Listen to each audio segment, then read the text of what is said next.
Shibina, you can start. Okay, sir. Thank you. Good afternoon to one and all. Before starting the session, I would like to welcome Dr. Mohammed Suhail, sir. He is the keynote speaker today.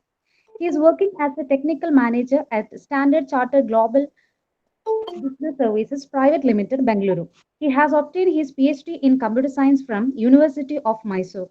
He has more than 20 research articles into his credit published in international journals and conferences of repute. He has also served as Assistant Professor of Computer Science for Government First Grade College, Tumkur University. I welcome you, sir, to this session. And to all participants who has joined here, I welcome you all to this session. Now I invite Dr. Mohammed Suhail, sir, to handle the session on Introduction to Data Sciences. Sir, please. Hello. Yes, sir. Audible, audible. Yes, thank you, sir. Um, Thank you so much, madam, for the wonderful introduction. And good afternoon, everyone. So, respected teachers and friends and participants. So, yeah, um, this is, I think, my third or fourth visit to Central University of Kerala, especially for FDP sessions, and I feel like very happy whenever I take up such sessions, especially with teachers who are attending FDPs. So it is a kind of knowledge sharing session where I can get to interact with academic minds who are definitely doing a lot of research in their respective domains, and definitely it will be a platform for me to just share my knowledge on the field that I have gained experience on. So um, I definitely feel that the introductory session has been covered, and you should already have a good foundation by now, or at least an overview of the application landscape and the challenges in data science, and why data science is today a very demanding area of research, in especially in computer science and the mathematics. So because it falls at the intersection of these two, especially, and of course the statistics, right?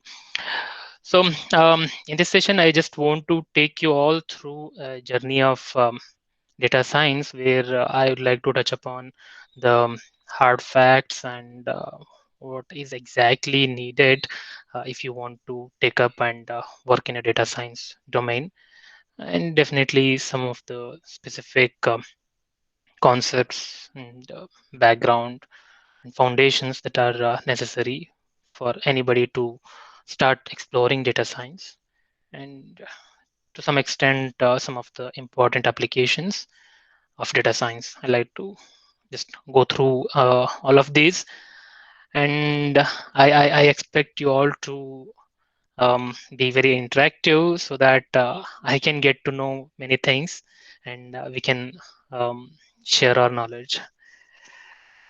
So with that, yeah, so this is the outline that I've planned for this session. I'll introduce you to data, and how it becomes big data, and what are the challenges that come along with the data, and what is data science, um, followed by data scientists and different roles on top of data. Okay, and then we'll try to understand a typical life cycle of a data science project or a product building, and then we'll look into the you know the foundations from different domains that are needed for data science, and application landscape, which covers a variety of applications, though not exhaustive. I'll try to cover some of the important applications. So as we all know, and we are in the world of data, especially digital data today, right? Any person who is connected to internet is producing data and is consuming data, is living with this digital data today. So we can see that anywhere or in any domain, if you try to just explore, you will find data in it. Especially we are now focusing on to the digital data, different forms of digital data. Okay, so we see lots of data that is being collected intentionally or unintentionally, or as a part of that process is being collected, and it is warehoused, means it is stored definitely into different storage systems, ranging from file system, databases, cloud, variety of warehousing. So if you just try to look into the different variety of data in this, you will mostly see these categories of data. Not only this, there can be many. So just named very few here. Web data. So obviously, web data is very abundant today. E-commerce. We are all using e-commerce websites for you know purchasing, all of that. Financial transactions. So almost every one of us is using internet banking or some means of doing transactions, financial transactions using internet, maybe through our smartphones or through our the cards that we use. So all of them will generate data behind. Okay, and online trading, purchasing. So this is stock market today. See, everybody is very active, and that is generating a lot of data. And social network. So any person who is using a smartphone is definitely will be a part of one or the other social network. Maybe it is a professional social network or a personal or uh, any sort of social network. Okay, so we are all a part of this, and we are generating data, correct? So we can see that if you just turn your head around, you will see the data is being gathered, generated, stored, and warehoused. But uh, in that sense, if you see, this is not just a small quantity of data, it is a very huge data. And along with some other properties, it is turning out to be a big data today. Why?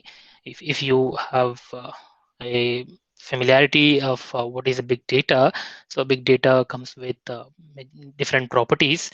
So big, as you know, the term itself says it is huge. So the data size, today we see that the data is very huge. It is being generated in terms of petabytes and zettabytes, all of that. So that's very huge data with us today. And maybe you are not storing it, you are not handling it, but uh, mm, the services, the applications that you use, so those respective applications will be holding all these data. Excuse.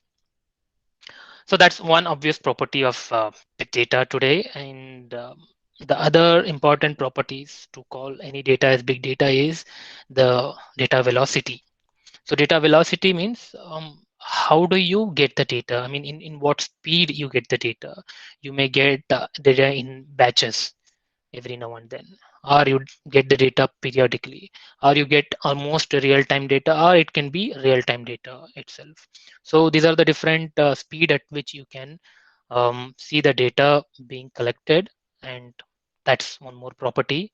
And the other property is the variety of data. Variety is like I just showed you, the data can be of e-commerce data or financial transactions. Okay, those are the application specific classification. If you look at the data specific classification, it can be in the form of a table, or it can be a report, or it can be a database, or multimedia data like images, video, audio, right, web data.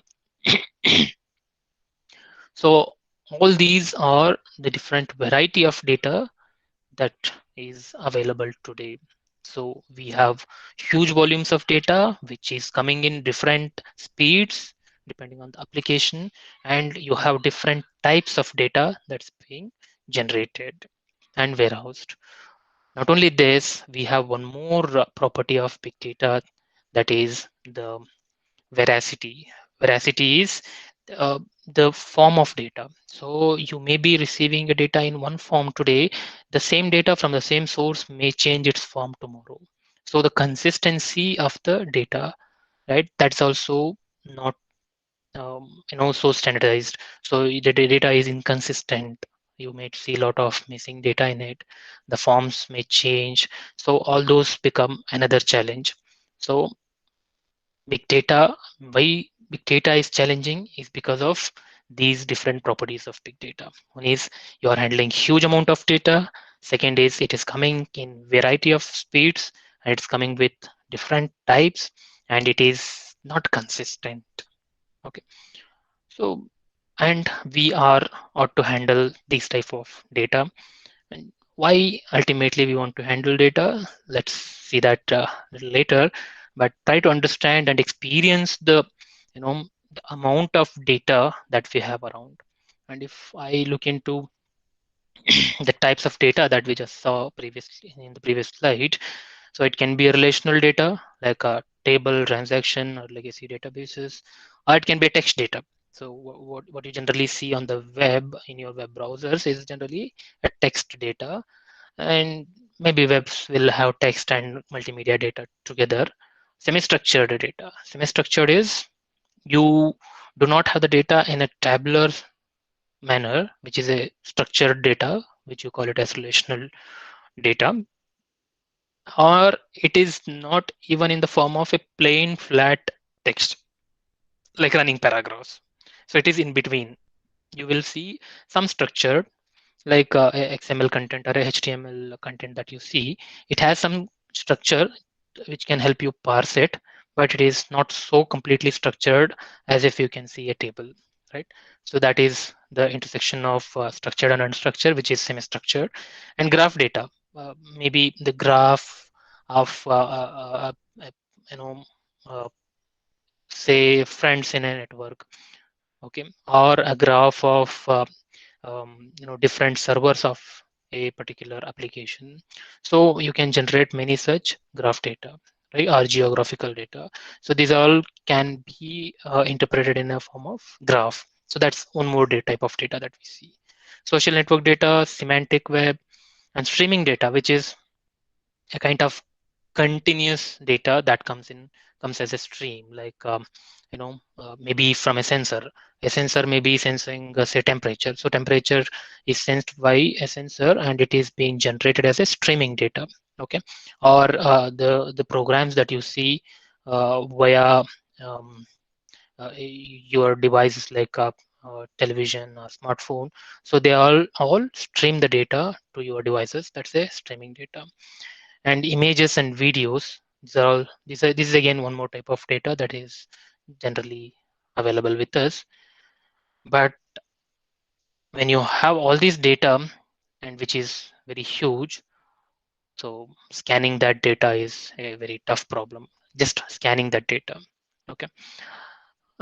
So when we have data of different sorts around us, the question comes to our mind generally is, okay, this data that's being stored, warehoused.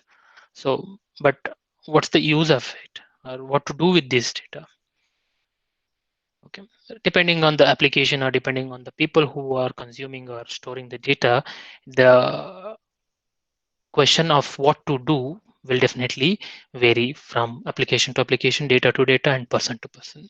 But all in all, if we see, we can apply these different tasks on the data, maybe for a particular reason.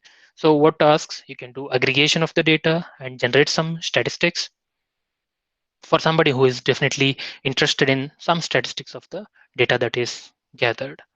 Okay, just for the simple management of the data itself, not for anything else. At least for the management of data, we want to know the different statistics of the data that we have.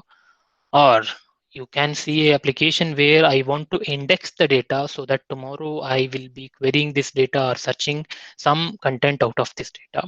Maybe as you see today, you will be generally most of the times will be searching or querying for one or the other um,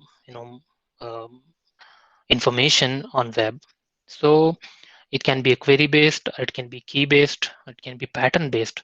I today say that give me some more examples of the example that I'm posing in. So example is an image. I just push in an image. I want to see similar images to be shown to me. Okay, or I want to search for a content which is suitable for my keyword. So I search for, okay, what are the different approaches for data science. So that's a keyword that I've pushed in, and I want to uh, see all the relevant links or the relevant content for those keywords. So that can be the interest. Or it is not searching and querying alone, it can be discovery of knowledge. Discovery of knowledge is, of course, person who has data with him can do wonders, lot of wonders. He can generate, he can discover, he can research on the data, he can come out with some analytics, he can come out with some sort of forecasting or a new information, okay, that can be useful for many applications. Okay, just maybe a case of say a social networking application. So the social networking application vendor wants to roll out one feature to his application. So where should it be rolled out? With what features it should be rolled out? He wants to know that.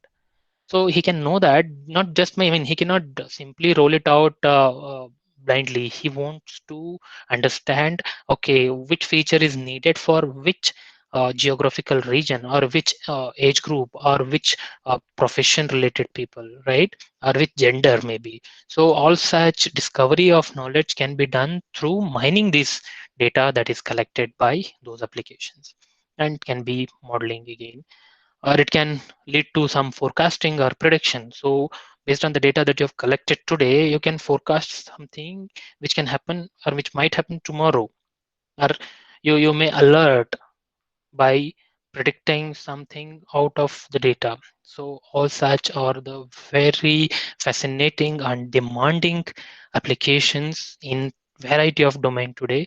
But the problem is we have the data, we have a lot of data gathered, but as you have already seen, this data is not so simple. It is a big data problem. You got a lot of data, means huge data, you got variety, you got different velocity, right? And it is not consistent. So you still are expected to explore this data, mine this data, come out with some value. Okay, maybe you are now experiencing the data and these tasks. So if you just think, okay, if I want to search for um, a particular record of my interest from a collection of records which is not properly indexed and organized, how difficult it is, right? So that's where data science comes into picture, where don't do it randomly, don't do it blindly, or don't do it in a layman term. Apply science. So apply science on this data, try to extrapolate this data and get the information that you are interested in. So that is where data science is the demanding, and of course at the same time it is challenging field. So I'll just go on giving some definitions, need not be definitions, can be the explanation of what is data science, okay, aggregated from various sources. Okay, these are all not my sentences, so many people call it in a different ways. I just have put some of them which are very relevant. So basically a data science is an area that manages, so data management is the one question, manipulates. So it's not only managing it, it's not just archiving or it's not just storing it, it's also manipulating it or transforming the data, extract and interprets knowledge. So manage the data, manipulate the data, extract some information and interpret knowledge out of that information is what data science is. Okay, or you can say, of course, when you want to do all of these right, no single domain knowledge is sufficient or is adequate. Data science covers multiple disciplines, and hence it is a multidisciplinary field of study with the goal to address the challenges in data. So ultimately, we have different challenges that this big data is posing to us. Okay, we want to address these challenges for some specific need, And when we look at the field that can address these challenges, it is not a single field like a computer science. It's not computer science alone, or it cannot be mathematics alone. It cannot be engineering alone. Okay, so it is a multiple discipline together solving a particular challenge in the data domain. Okay, so data science is a multidisciplinary field of study, and definitely when we say data science principles, whether the data is small or big, they are all applicable to the data. So basically, it is applying science on the data, whether the data is small or big. So I just gave you the abundance of the data that we see today doesn't mean that the any specific application that we're handling should have huge data in it. Can be small data, but the science that you apply on that small data is again very complex and very challenging, so that you extract some value out of it. Okay, so some say it is theories and techniques from many fields and disciplines which are used to investigate and analyze large amount of data. Okay, why? That helps the decision makers, depending on the domain. Decision makers are varying. Maybe you are working for some government organization wants to bring in some maybe some programs. So those programs should not be like generated by some people. They should be generated by the data. So what data? The data that decides, okay, based on this data, I can say that this program is very useful for people. Then the government can rule out a particular program or a project based on the data. So today, if you see any program that will be um, rolled out by government, mostly relies on some study, some statistical analysis of the data. Okay, so today we are in a world where the decisions are driven by data, so it is data driven decisions. Okay, so um, decision makers of variety of fields, like can be in the science domain, or it can be in engineering, or it can be economics, politics, finance, education, and so on. The list just goes up. But if I see in a broader sense, the three important fields, it is computer science, mathematics, and statistics, which play a major role in performing data science. Okay, so we'll definitely take up each of these and try to understand what sort of computer science theories and techniques are useful, and mathematics from statistics. Okay, in our coming discussions. But if you just bubble it up and see what are the different disciplines or the topics or the subjects that are involved, it is a group of these. Okay, they are all in overlapping in nature.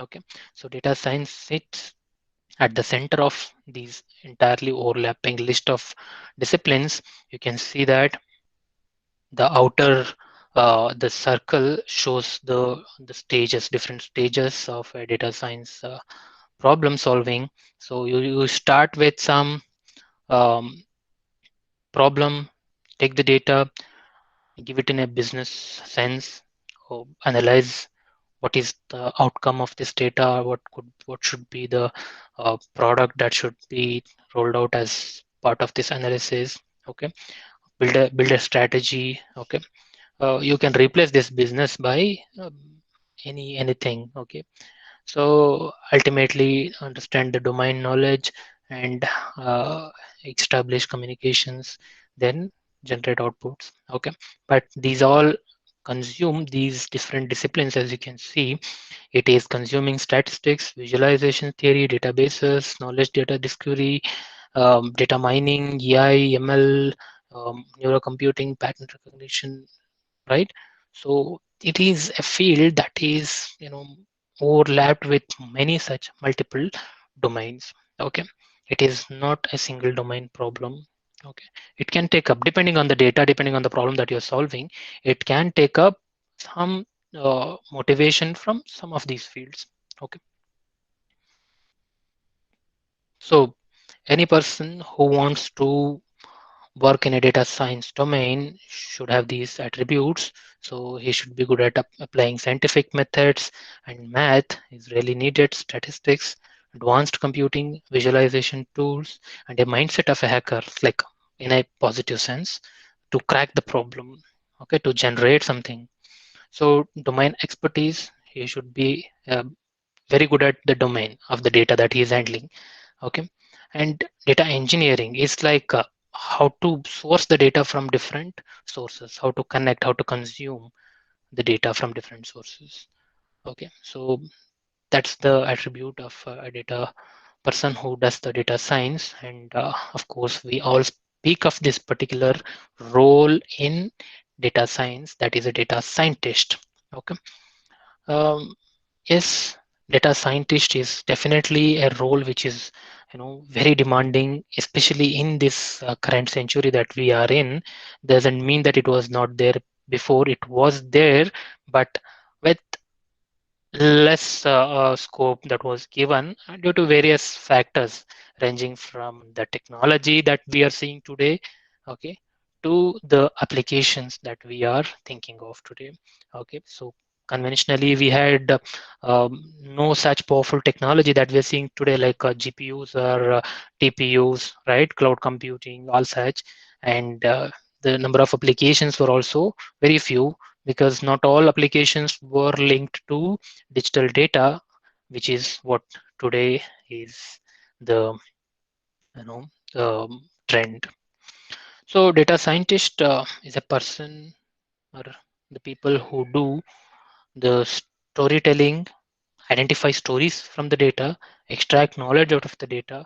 But they are not just the reporters, they are not taking this data and presenting it to the people. They are doing a lot of analysis and information extraction out of the data through variety of ways, applying a lot of techniques and tools before they bring it up to the viewers. So they are not just the reporters of data, they are scientists who are applying science, who are doing a lot of research, okay, and definitely a development to bring sense of the data that's being collected. So with that, you can say data scientists are key in realizing the opportunities presented by data. So if you just pose the data to somebody, he cannot say that, okay, you can do all these things from the data. But a person who knows science, who understands the data and can apply science on the data, can say these are the different opportunities. They bring structure to it, and they find compelling patterns in it, and they advise. They give some information to the executives on the implications of this data to different products, different processes, and their decisions. Okay, they help the executives in making better decisions, or they help in making the process better. There is some process adopted in some particular organization, and the organization wants to make the process better. So how to make the process better? Just analyze the data that is generated as a part of that process, and see where are the problems, where are the challenges in the process, and try to address them. So that can be a possibility, and definitely products. Okay, one more definition could be say that like data scientist is someone who knows more about programming than a statistician, okay, but less than a software engineer. Okay, so it kind of definition where it says that data scientists are the people who sit in between software engineer and statistician, who can do both statistics and software development. Okay, so it should not mean that like they are what's that good saying, jack of multiple and master of none. It's not we are not relating it to that sense.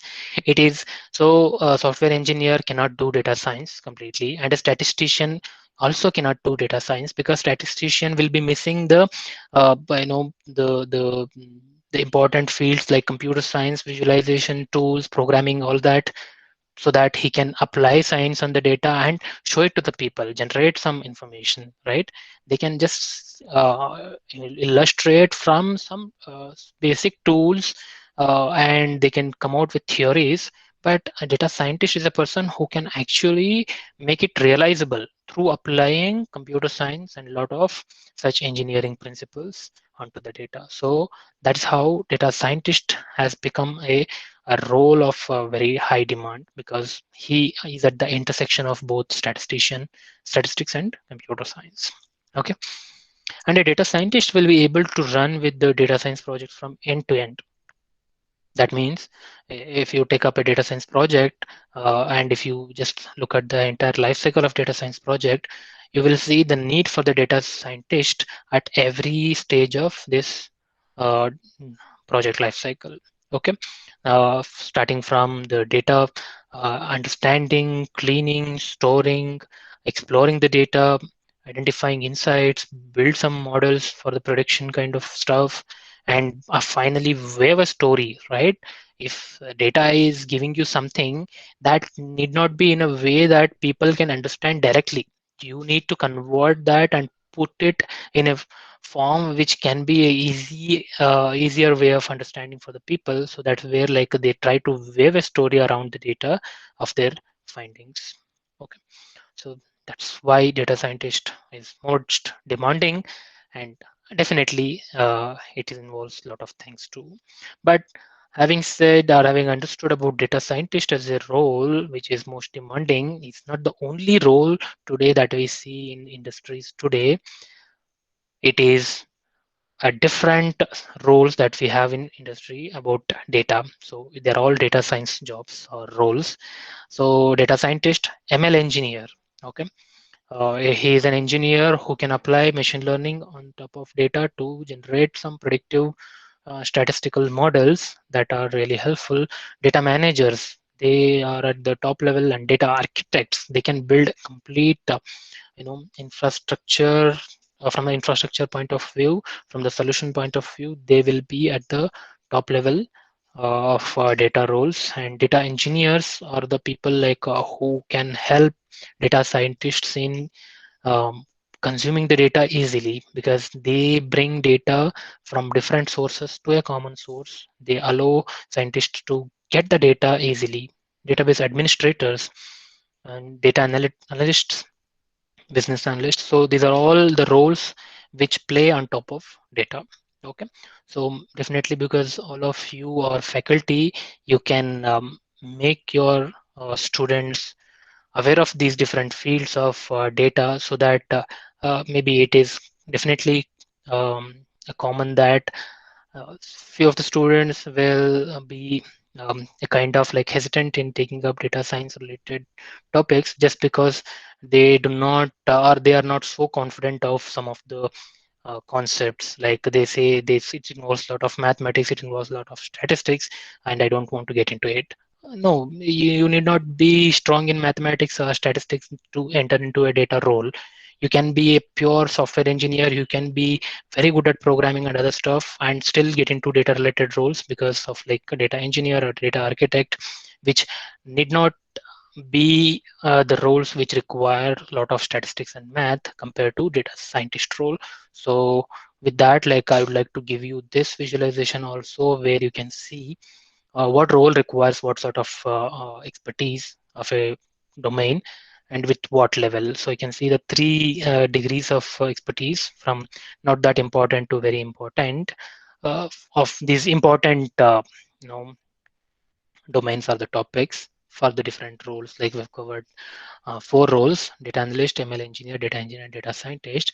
So a person who is good at programming tools and data visualization communication with some understanding of statistics and data intuition can become a data analyst, so without worrying about machine learning and other software engineering related principles. Okay, and whereas a person who has a strong knowledge of programming tools, data intuition, statistics, ML, right, and calculus and linear algebra concepts, he can definitely become ML engineer.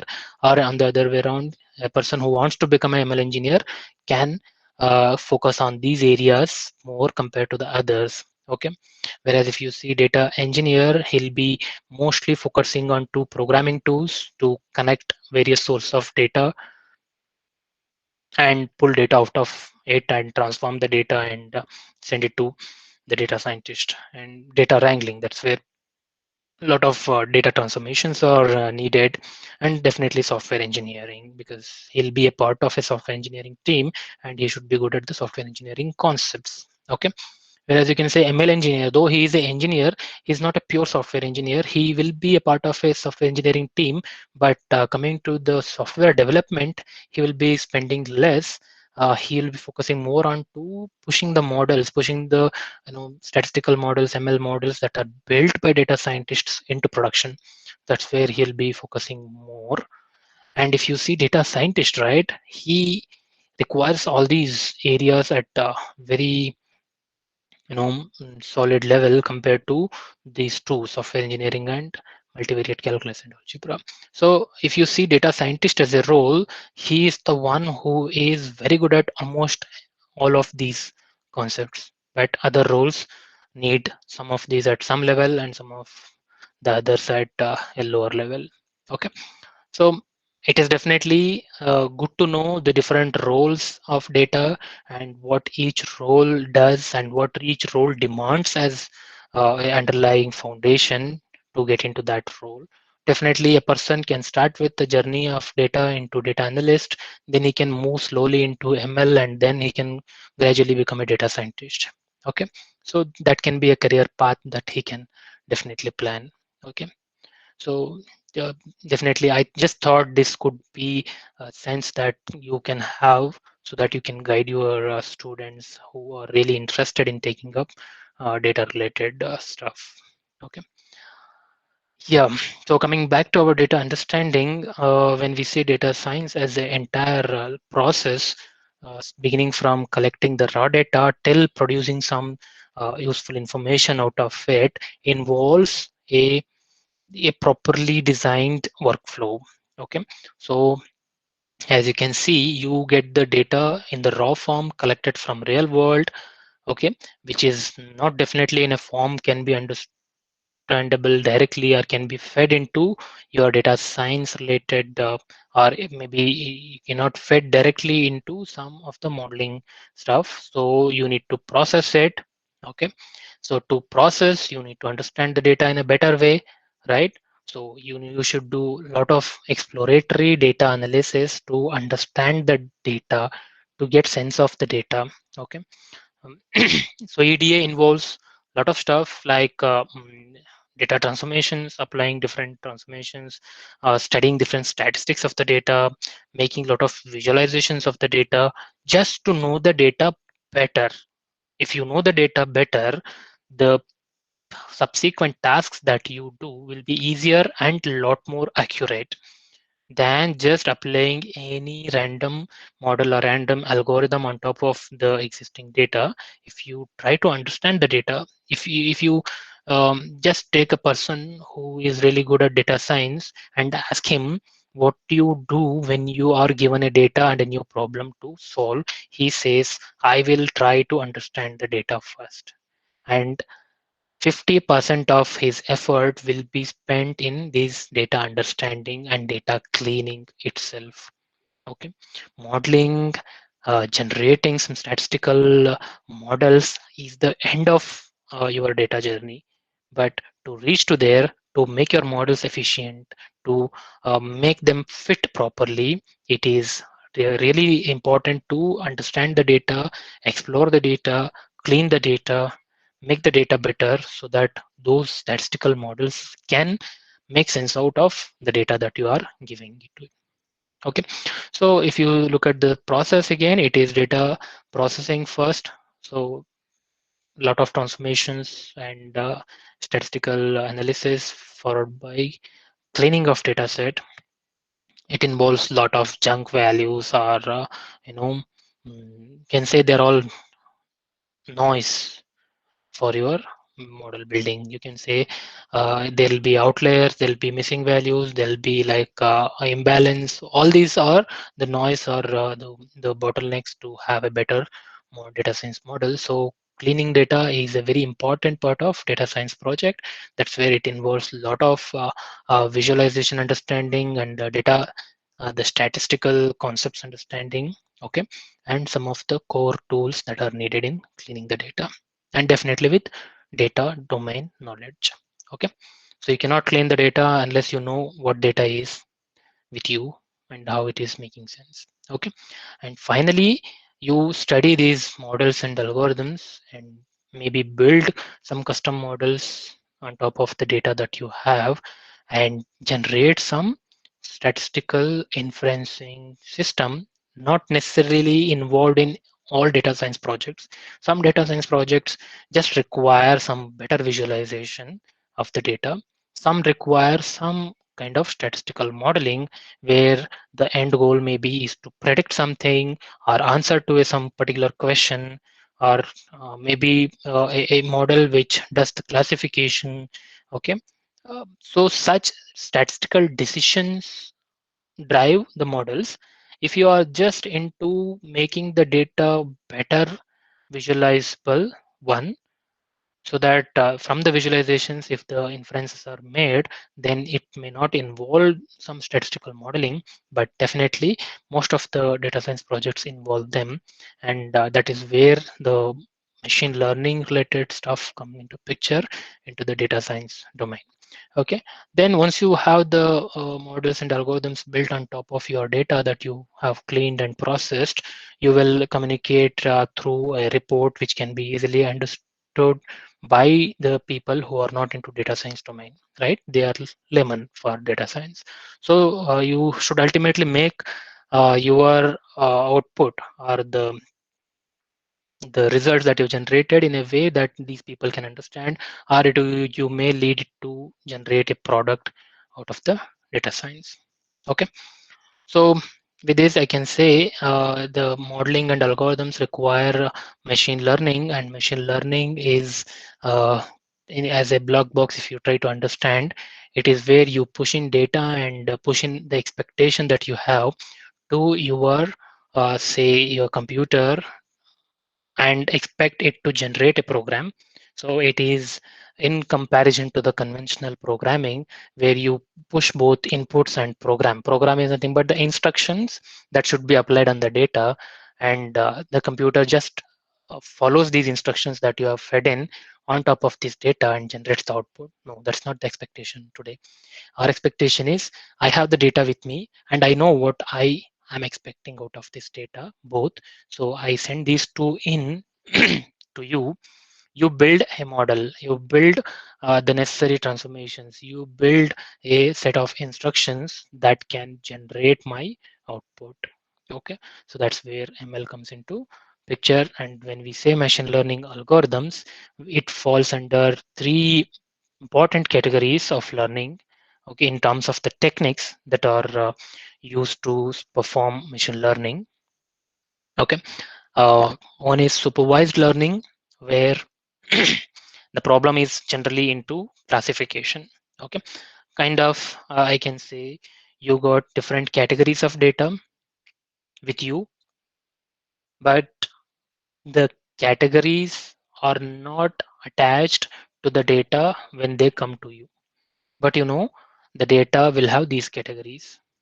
So what you can do is you can provide data with the category information, something like this, where I'm providing. So you can just try to understand each of these points of different shapes or the data, okay, represented in a vector form. So the shape indicate the different category here. Okay, one is circle, one is this cross mark, one is star. So circle indicate one category of data. Just try to understand in this case, like these are all the data points who, like if I try to understand it with a domain, say um, an educational organization, I can say these are all the teaching staff, these are all non-teaching, and these are all students. Okay. So if you take up a organization, a educational organization, you will see many teaching staff. So you call them in this red circular dot, and you will see a lot of non-teaching staff. You call them with these stars, and you will see students. You call them with these cross marks. Okay. So I want to build a model which can take the attendance automatically for anybody, or maybe which can identify who is who when the guy enters, when a person enters. Okay, so you can build a model just by preparing the data, saying that okay, these are all the different teachers, these are all the different teaching or non-teaching staff, and these are all the students. Tomorrow when a person enters, I want to identify whether he is a teacher, as a non-teaching staff, or he's a student, or he or she. Okay, so that can be done by building a model using this supervised learning. So what is supervised learning? Is you are providing your algorithm both data and label or category information of each of the sample. That's called supervised learning. So your machine is learning with some supervision. So you are providing data and category information together. That's where it is supervised. In some application or in some problem, it is very difficult to have those um, category information associated with the samples. So you have the data, but you want the machine to learn the data and identify the categories by itself, by looking at the nature, by looking at their attributes or the features, okay, or their behavior, whatever you can call it as. So I just push in data to my machine, so you can see all the shapes are same type. That means I'm not specifying this sample belongs to non-teaching or teaching, or the samples belong to non-teaching, this sample belongs to student. No, I'm not saying that. I'm just pushing in the data, and I want my machine to learn and understand and generate some sense out of it. Say this example expectation could be identify groups in this data. So you just enter into market, and you want to group the people in the market into multiple groups. So I don't know what all different people can enter into market. So I just uh, grab their features and submit it to my model based on the features. So it can be later grouped into say 3 4 groups. One could be a vendor, one could be maybe a traffic police, or it can be a buyer, okay, or it can be a transport person. So you can see these 4, but I don't know who is who, and I cannot label that also. I just have pushed in, and I may have just asked some questions to each of the people in the market, and those questions become feature to my data, and my model should build these grouping by itself. That's where it is called as unsupervised learning. Or in some examples, you know the group information, you know how many categories are present, but the data is so huge that you cannot label or you cannot attach category information to each and every sample. But what you can do max is you can attach category information to very few samples, but remaining will go as unlabeled. So it is called as labeling job. So labeling is definitely a manual job. A domain expert should sit and do that. He will identify each and every sample by its label. That means he attaches a label, category label or a class label to each and every sample. But if the data is abundant, and if the domain people who can do the labeling are very few, then you cannot label all of the data. What you can do is you can label some of them, you can leave the remaining unlabeled, but you still want your machine to take that as input and learn it in a better way. So that is definitely we are expecting to be better than unsupervised. In unsupervised, we are not providing anything, but in case of supervised, we are providing every class information of every sample. Whereas this is one more category where I can label few, and most of them will go as unlabeled. As you can see, the square marks are all unlabeled because they fall in each of the group, but the red star and this cross mark are specifically labeled. Okay, so that is something called semi-supervised learning. So we understood that machine learning is needed whenever your data science project demands a kind of solution where your machine should understand the data and generate some inference out of the data. Whenever a new sample is given to them, your data science the product should be capable of generating some output. That output depends on a prediction or a probabilistic um, uh, you know way of generating the output. So it says that okay, this person is a teacher with 90% probability. Okay, I want such decisions from the model that I'm building in, and such problems involve machine learning, and we saw the different ways of applying machine learning depending on the data. Definitely, if you have data that are labeled, you can apply supervised learning. If you have data that is not labeled, you can go with unsupervised learning. But if you have data that is partly labeled, you can still apply ML, but that's called as semi-supervised learning. That's where you can combine both the unsupervised and supervised learning together to have a better model. Okay, but all in all, if you look at from the ML system model, it looks like this. So you get a problem from the real world.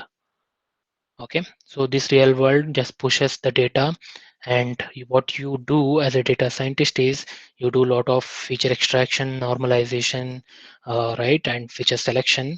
Okay, so these follow a lot of statistics and mathematical transformations to be applied, followed by if you have the data which is labeled, then you go with a classifier model. That is a model used when the problem is a supervised learning problem. So when you say the problem is supervised learning, it is when your data is labeled with category information.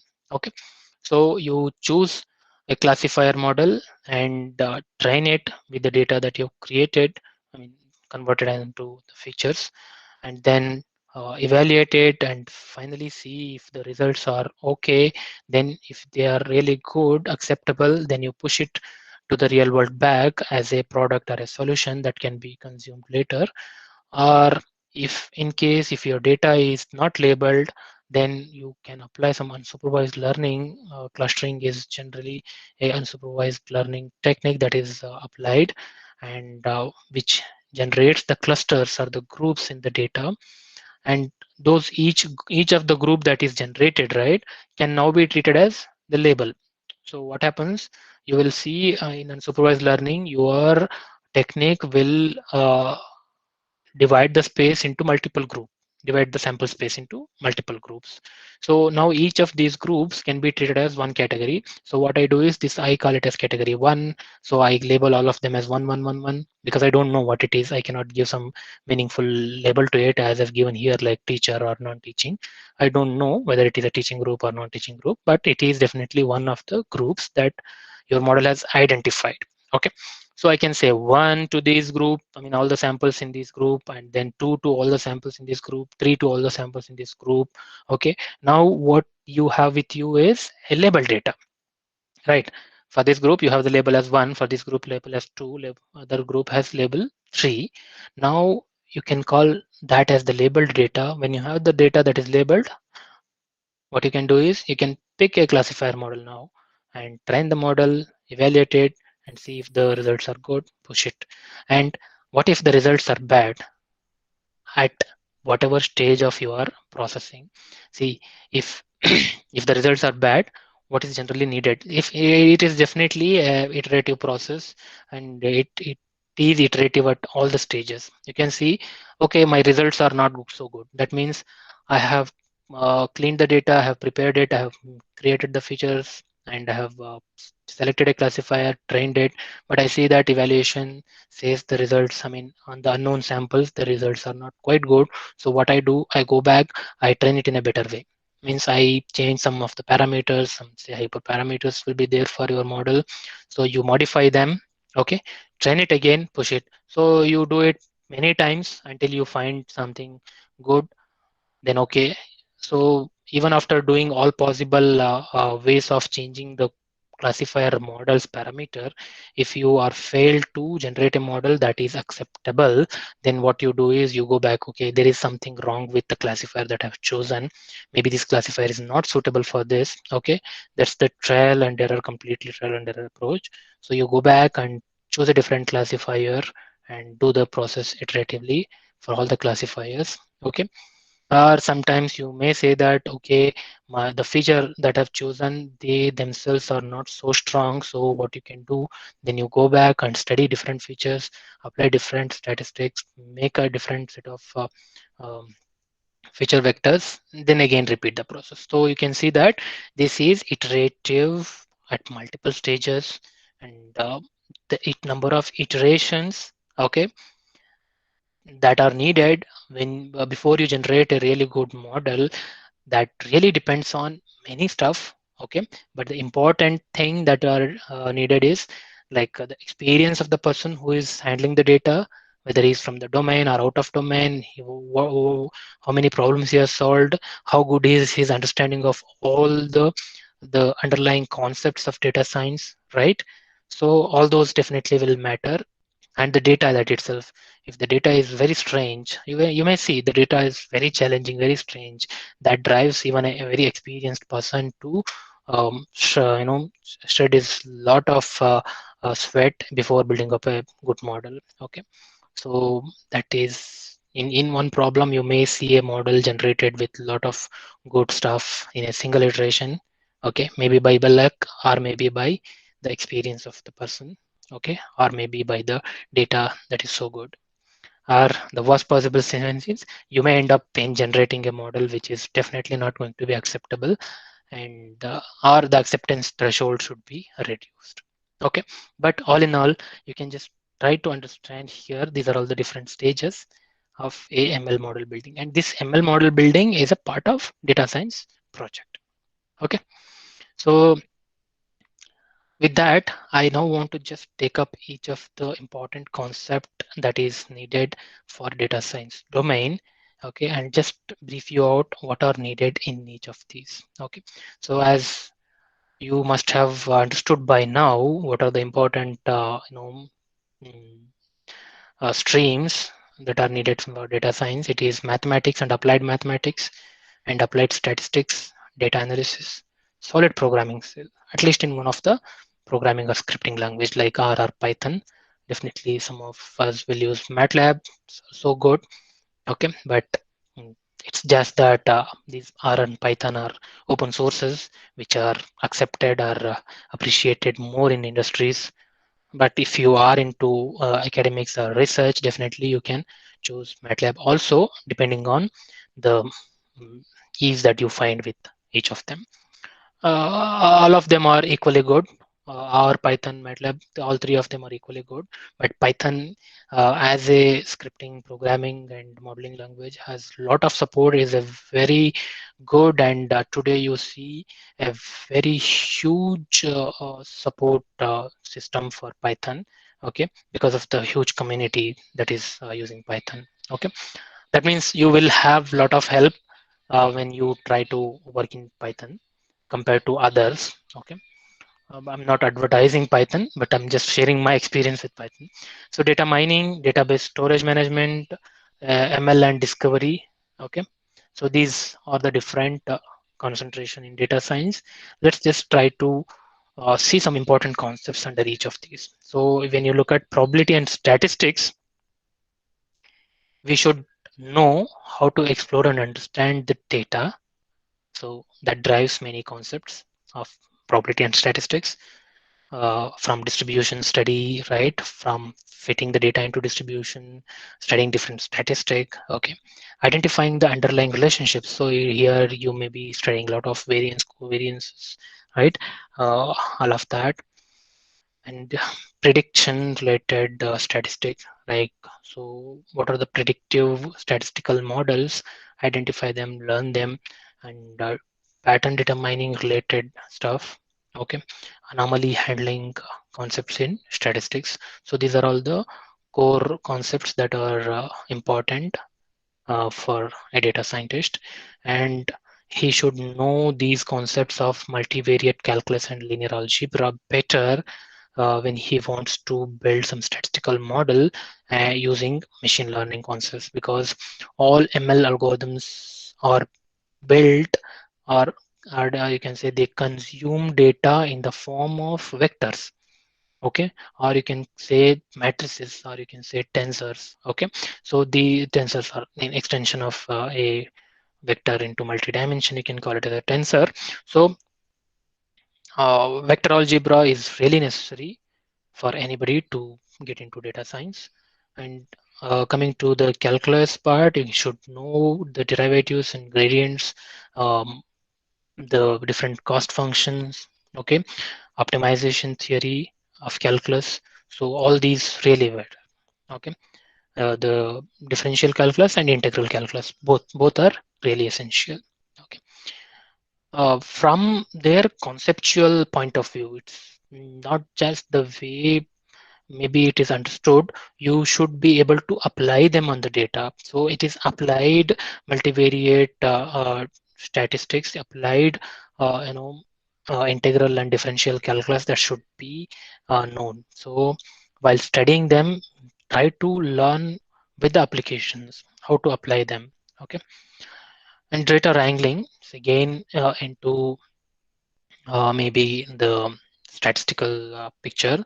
So revealing a deep lying intelligence within your data by gathering data from multiple channels, and like how to provide very accurate representation of the actionable data. So that is again the data wrangling are necessary, data driven decision making process. Okay.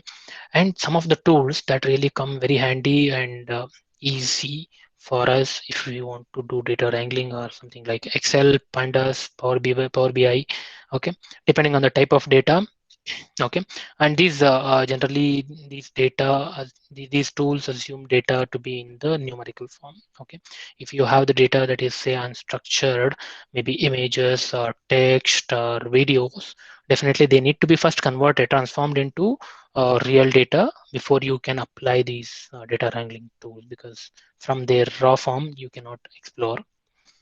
And feature engineering or feature analysis, so this is where you should be very good at these concepts, how to apply feature scaling, normalization theory, and how to handle missing values, handling outliers, studying for the correlation, covariance, and transformation. So how to transform the features from one feature space to other. So some kind of different transformations could be as simplest as a covariance analysis. Okay.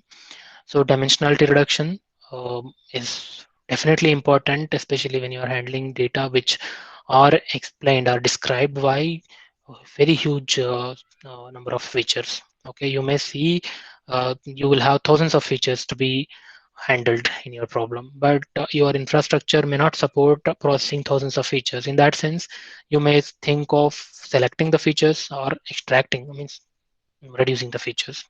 Selecting is out of the thousands of features that I have, which are the really important features that I should use, and drop the others in my model building. But to do that, you should know very, different algorithms or different techniques that are involved or that are available for these purposes. Okay. Coming to machine learning or today deep learning, you should be very good at supervised, unsupervised, as we have understood. Reinforcement learning, depending on the problem, definitely. Recommendation engines, adversarial learning. Okay, so these are all the different areas of ML you should be very good at. Okay, and depending on the application that you are going to focus, if you are handling some time series data, understand the core concepts in time series data processing. Okay, see, under these ML techniques will sit as foundation. On top of that, you will have application. So if you are handling text data, the way of converting text data from its raw form to a feature matrix will be different when compared to converting images to feature matrix. Okay, so the different features, extraction techniques, okay, um, our representation techniques for the application specific data will vary.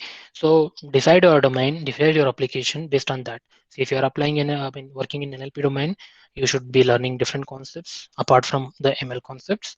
If you are into computer vision, you'll be learning a lot of image processing and image analysis along with machine learning. Okay, you need not be spending a lot of effort in learning the extraction from the text there. Okay, unless and until it is needed, like some time images will have text, so that will end up in a different way of handling it. Okay, so application specific knowledge and core ML concepts are needed.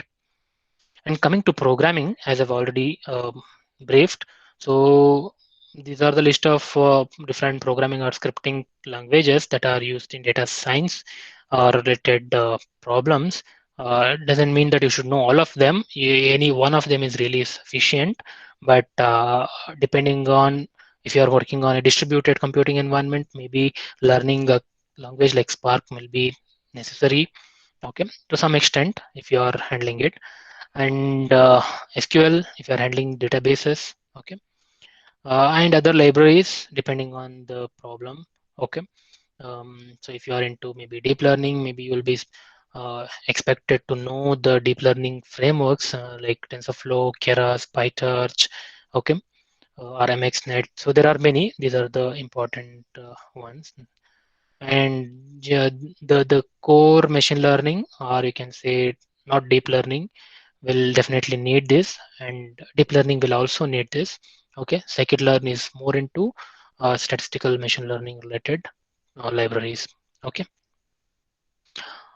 so that's about the programming. And if you took look it from the data visualization need, you are expected to know, like if you are ultimately generating visualizations of your data, so ranging from the level of visualization, you can just say a simple library like matplotlib, okay, or seaborn in Python, or some simple visualization libraries in MATLAB, they are sufficient. But if you are drawing some complex visualizations and a really good dashboard with visualizations, then maybe today's visualization tools like Tableau, Power BI, ClickView, Google Analytics, okay, they provide a lot of handy features for you to convert your data into very meaningful visualizations. Okay, they're all basically for plotting your data. Maybe needed in the in middle of your data science process, or maybe as a end output of your data science process. Okay, so just try to see the variety of domains your data science is touching upon. Okay,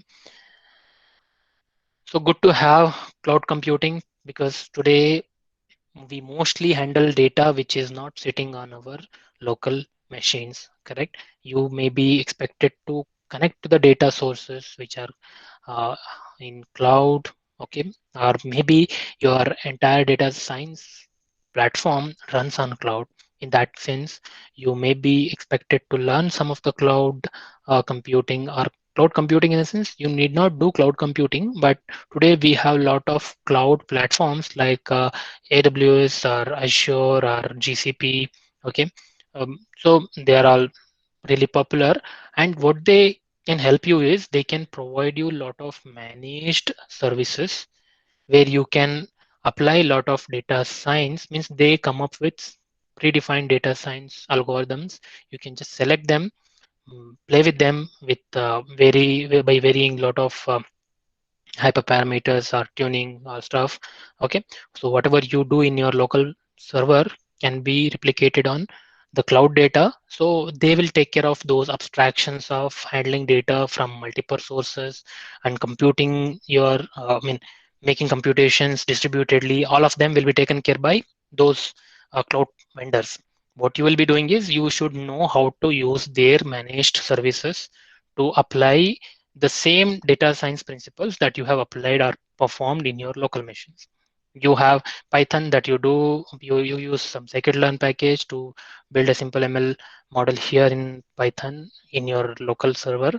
The same sklearn Python, how to use it in a AWS cloud. Okay, and what extra that they have to create a ML or a data science workflow. Okay, and then Excel. So if you are handling numeric data, right, like time series data or any other data which is numerical, you will definitely see Microsoft Excel as a really good tool to start with. Okay, for your data exploratory data analysis, you can do a lot of filtering, sorting, merging, data trimming, creating pivot tables, data cleaning, right? So all such can be done in Excel. So if you are not so good in doing all these in a programming language, you can use Excel to start with. Then later you can migrate it to a programming. Okay. So this is specifically needed for people like who work in data science domain of a industrial setup. I mean, in IT companies. So these are all the principal software engineering principles and tools that are needed for a data science person. You should be good at these. So DevOps is something like software development lifecycle that generally students learn, and DevOps is something like in software development, it is not one-time development, as you always know. It is going to be a continuous development and continuous delivery to the users, or you can say the people who actually use it. So it provides these are the different tools that industries use in making deployments. After making changes to the software, how to deploy it to the users level. So these are all the different. So you probably anybody who wishes to get into the industry should know these DevOps related principles. And specifically for the data science related projects, MLOps is really needed. DevOps is purely a software engineering principle, whereas MLOps are the set of tools and principles that one should now know to get into IT field with the data science domain. Okay, definitely not a necessary. It is good to have because they will be using it later. Yes, I definitely feel applications have already been touched upon. Maybe you have already seen the different applications of data science. I just have listed them for the sake of completion. So you can see the different domains which are using data science for a lot of products, ranging from e-commerce, so analyzing reviews, recommending products, identifying customers. So all these require data science. Or healthcare. If you go to healthcare today, the drug discovery today is a lot more. A new drug will be discovered with very high speed today because of the implications of data science in drug discovery. Or bioinformatics, it's like already a matured field in data science where the gene sequence analysis, all such life science related applications are being explored. And medical image analysis today, you should know, like a lot of medical images are analyzed, and a lot of computer aided diagnosis tools have been used and are being used in the healthcare sector, like cancer detection or tumor detection, right? So all of them are now the products of data science. Transport, yes, you can. Maybe you are hearing a lot about autonomous vehicles or self-driving cars, kind of. So uh, from that till enhancing the security, enhancing driving experience, or enhancing traffic management, all these will fall under the transport sector. So you can just name a field. Definitely there will be one or two use cases of data science. Finance. Now, financial organizations are using data science to a larger extent. Okay, definitely they are profit making the tools for them now. And banking certainly is using a lot of machine learning, AI, and data science in their day-to-day business, maybe to increase their security, to make their process better, or to make customer experience better. Could be a simple use case. Okay. And manufacturing industries today, you can see a lot of manufacturing industries are using data science, like in anomaly detection or in quality checking. Before a product is rolled out to the market, each and every sample, each and every product that goes out of the factory, right, should be checked for its quality, right? Otherwise, the entire product is a waste, and that is a very bad remark to the company. So this is being done manually, and data science and ML related systems are now being adopted for automation of such quality inspection related applications. Okay, and predictions also. So what could be the potential problem that might occur if we go with this current scenario? So predicting, so health monitoring of machines. So manufacturing industries use a lot of machines. Their health should be continuously monitored, because like the company has agreed for delivery of, say, some quantity of products by some date. If the machines like they get stuck or they get failed in between, they will not be able to meet the deadlines. So they should be in a very good position to estimate what is the potential of their machines to generate these products within this deadline, considering all the factors ranging from their power, their age, right, their current health, and the quantities that is needed. So all such is now becoming a prediction problem. Okay, so just try to imagine a field. You will definitely get to see data. If you get to see data, you can definitely find use cases. Okay. The other landscape could be, you can see here, from medical healthcare, uh, military or industrial, robotics is today what, like UAV, unmanned aerial vehicle. All of such are using a lot of AI, ML, and data science. Oil and gas industry, this is exploring the data science a lot. Okay, in agriculture today.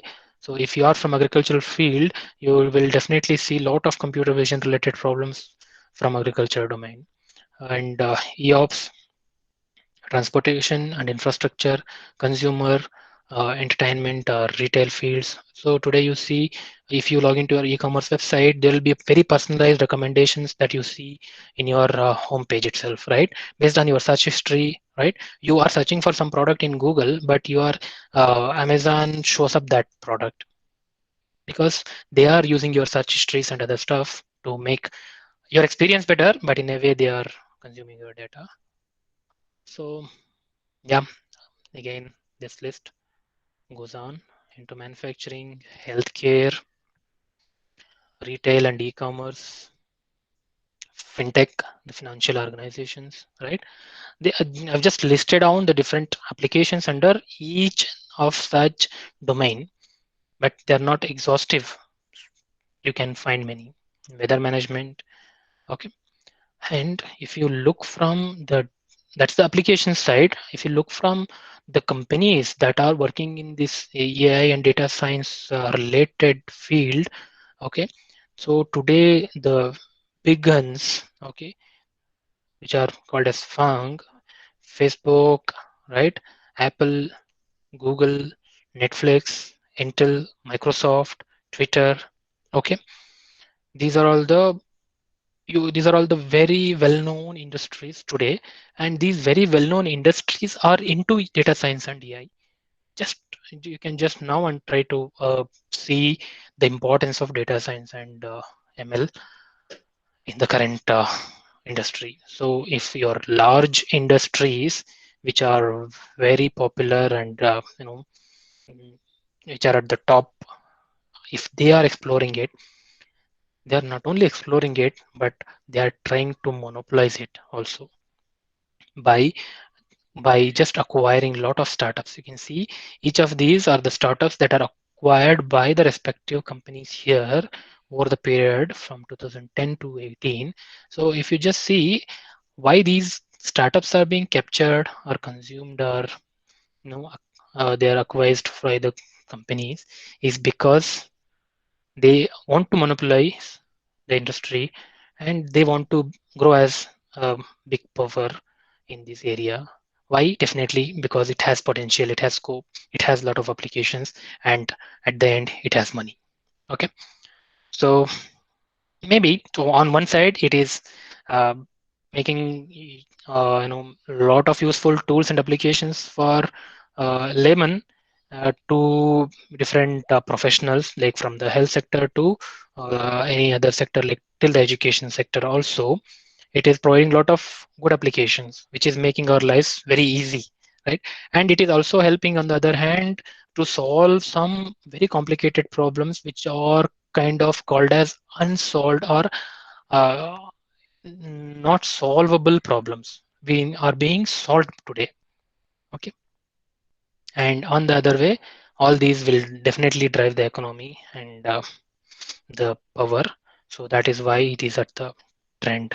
Okay, so um, and these each company, right, if you see, they're not only developing the products, they have very huge research culture in them. They are all having a very big R&D departments in each of them. which are continuously discovering, doing a lot of research in many application domains and even foundation also. So they are improving a lot of algorithms. And on the other hand, they are building up new applications also. So academics should also come very close in coming out with a lot of discoveries. Definitely that is happening in academics, but the one side that is not so good in academics wise research is the end products. So in the end product, if any research is not turning into end product, probably the chance of making impact is little lower compared to companies who are doing research and also coming out with product, or maybe they are consuming your research too. So try to see that you collaborate with any industry just to seek the help required in productionizing, in making it a product for whatever research that you do today. Okay, you see the lot of research that we are doing is really good and really very much benefited for a lot of fields, and the ultimate benefit will happen only if they are rolled out as products. Okay, so you will be the person who can make a really good product because you are the inventor of that particular tool. So don't end it up with research, try to push it forward, make it a product. So I mean that you can probably have some of your students who are really bright enough, make a team of them, bring out a model, bring out a product. Maybe you can try to interact with industries. There are a lot of industries which are open to have collaborations with good academic research groups to come out with a really good R&D product. So with that, I would like to say, maybe for you or maybe for your students who want to attempt a problem in data science, definitely can take a look at these websites like Kaggle, where there will be a lot of competitions, mostly into data science domain, will be hosted with real data. So today what we see challenge is having real data that we can use. So access to the data is very limited because respective applications or respective vendors who own the data. If you want to solve some particular problem, you should have the data with you. So if you do not have data, this could be one site where you can see a lot of real data that is being pushed in as a competition, and there will be specific challenge involved. You can explore, or we maybe to enter with, you can see some of the solved challenges. There will be a lot of competitors who have who have tried solving them, and you may see a lot of approaches. You can understand, okay, how they've approached the problem, how they've solved the problem. So that will give you a lot of insights into solving in your problem. Okay. Yes, probably with that, I definitely would like to conclude here and say a big thank you to all of you for your patient listening. I hope the content that I've given you is worth sharing, and probably I've covered the overview. And definitely I'll now would like to have some interactions on this. Thank you. Thank you, sir. It was a very informative talk on the tools and principles behind this data science. Thank you, sir. Participants, if you have any queries, please ask now.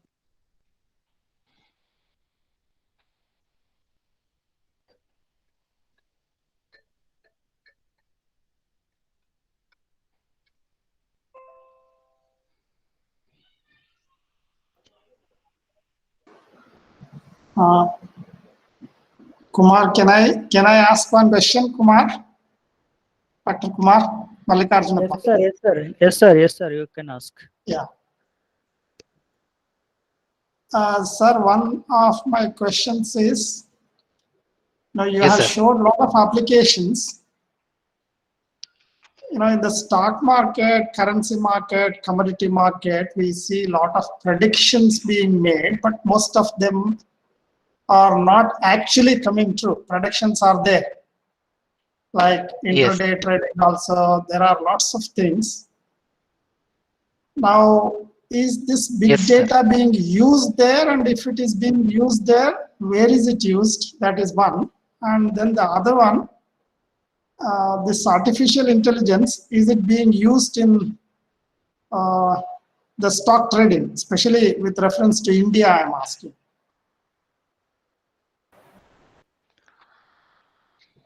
Yes, sir. So, yeah, so today stock market predictions are definitely being used everywhere, not only in India.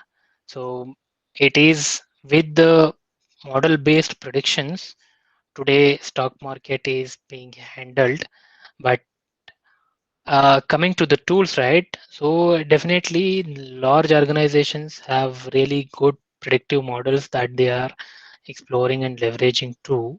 But you won't see a lot of open source prediction models that are available. Okay, and the specific intelligence behind stock market prediction is it is into statistical model building itself, where you will be building probably a time series forecasting type of applications for generating maybe the price of a stock for tomorrow or maybe for a specific date based on the historical data. So, so there are two things. One is the challenge in getting the data. So which is where people should focus more if you want to study or if you want to build such tool. Uh, and second thing is the the cost of building. So most of the companies, say the financial organizations, they have a lot of predictive model engines that they are using today in their trading business. Okay, so if you take up the bank that I work on, it has its own trading department where there are a lot of algorithmic trading is happening.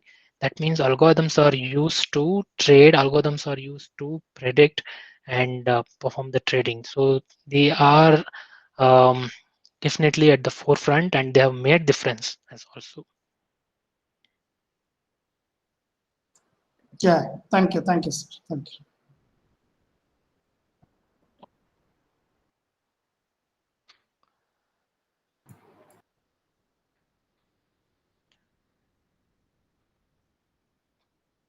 Yes, any more questions? So, yes, Kumar sir, I Yes, can sir. like participants can reach out to me offline as well. Probably can drop Yes, a yes. message on my LinkedIn as Yes, well sir. Yes, sir. Yes, sir. if they have any Sir, clarification later as well. okay. Sir, you can drop your mail ID in the chat box so that they can contact if any Yeah, so I clarification mean, is Sir, required. if nobody is there, can I ask one more question? Yes, sir. Yes, yes. Yeah, please, sir, I'm happy to. yeah. I learned, but I am not very sure. Since you are working for StanChart, I'm sure you would be able to clarify this. Especially in the currency market, I am told that trading platforms are no more headed by the human beings. They have simply been replaced by the algorithmic trading. Earlier, we used to have the traders, especially the young graduates, manning these and taking positions. But now all those positions in the currency markets are being taken by the algorithms. So you don't have anybody who is manning those trading platforms. Is that really true? Because I don't have the first-hand information. I have only read about this. Yes, to some extent it is true, but it's not that it's completely automated or there is no human involved in the loop today. There are people, but compared to previous where it was completely manual, today we see very few people who are actually maybe to some extent they are building, they are manipulating the algorithms, and you will see a lot of experienced traders which are involved, like to double check. So if you go to any industry, right, if everything is automated, also you will see a person who will verify that, because data science by itself, right, cannot be rolled out and replace human at a single point of time. It will be a stage by stage replacement, and it should not be taken in a negative sense that people are being replaced by bots or machines. It's a kind of today how the market or how industries are using it is like to come out with predictions in less time and to digest huge data and give better insight to the people who make the decisions. So machines are not ultimate decision makers. They are taken as some additional support by the decision makers in making their decisions better. So that's how they are being used even in the algorithmic trading industry. Okay, sir. Fine. Thank you, sir. Thank you. Sir, I would like to make some clarification about the Kaggle data bank you were talking about. Yes, madam. Sir, what is the authenticity level of Kaggle data? I have downloaded certain data sets from Kaggle. Is it possible to use it for our PhD work as a data set? Um, Depends, madam. Like when you say you are using a data set for PhD, there are many things that you need to consider. One is like whether the data set is a standard data set, like a benchmark data set. Generally, we call it as you Okay. might be knowing. A data set is called as benchmark data set when other researchers are also using it, and there are algorithms which are being referred and which are being so the algorithmic performance is highlighted by using those data sets. So if Kaggle definitely should have many such depending on the application domain, but Okay. it is not limited to only them. So there may be some data set which is coming from particular client. So a client, Okay. I being a particular company, I have some problem with me. I have data of my company. I want to solve it. So what I just do is I go to Kaggle and I give them this data and I keep some prize money and I ask them, you get this problem solved by the data scientists across the world, and if I get a good solution, I'll pay them. That's something like a competition that happens. So Okay, such sir. data sets may be like accepted in academic research, may not be, depending on the different factors like whether it is having all the properties of a benchmark data set or not. So you can definitely study them. Okay, sir. Okay. Thank you, sir. Thank you. Yes, madam. Hello. Yes, sir. Yeah. Good evening. Myself Raghavendra. I hope you know me, Mohammed Suhail. Okay. I have one doubt. Hi, hello, Yeah. Raghavendra. How are you? Yeah, I'm fine. How are you, sir? Yes, I'm good, sir. Yeah, please go ahead. Yeah. So I have one question. So apart from the Kaggle, where can we get the good data set for this PhD or research oriented problems? So there is a standard website which hosts most of the machine learning related data sets. So I just try to remember its name. Apart from Kaggle, you will have this UCI machine learning repository. So if you just try to explore that, you will find most of the benchmark data sets that are used in the ML related research, data science research. So just it is UCI machine learning repository. Okay. Okay. Thank you. Okay, good luck then. Yeah. Thank you.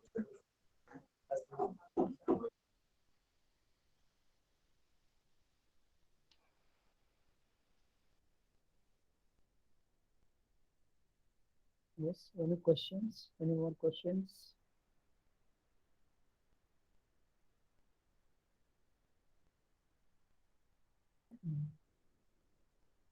So if there is no questions, we will wind up the today's session. Is it okay, sir? Sohail, sir, we can wind up? Sure, sir. We're good now. Okay. Thank you, sir. Thank you, Sohail, sir. We'll meet day after tomorrow also. Sir, have 2 more sessions and day after tomorrow. We'll meet one more time. Thank you, all the participants. Thank you, sir. Thank you very much. Sohail, sir. And we will share the PPT through the Google group. We will collect from the resource persons and we will share it through the Google group. Okay, sir. So Uh, I convey my sincere thanks to each and every one of you, yes, especially sir. the organizers and the coordinators of this event. Thank you so much, and hope to see you again back on Wednesday with a lot Wednesday. more Yes, insights. Yeah, yes, thank you sir. so Yes, much. sir. Thank you, sir. Thank you very much. Okay, participants, we will meet tomorrow. Tomorrow sessions will start from 10 o'clock onwards. Okay. Attendance Okay, is sir. taking automatically. So there is no Google form. We are using a Google Meet attendance add-on. So it will collect your login time and how much time you stayed on the platform. Everything it will come automatically. Thank you, Okay. sir. I hope Kindly it is, join the program. I hope it is clear. Okay, we'll meet tomorrow morning 10 o'clock. All of you join 10 minutes before, means 9:50 itself you join.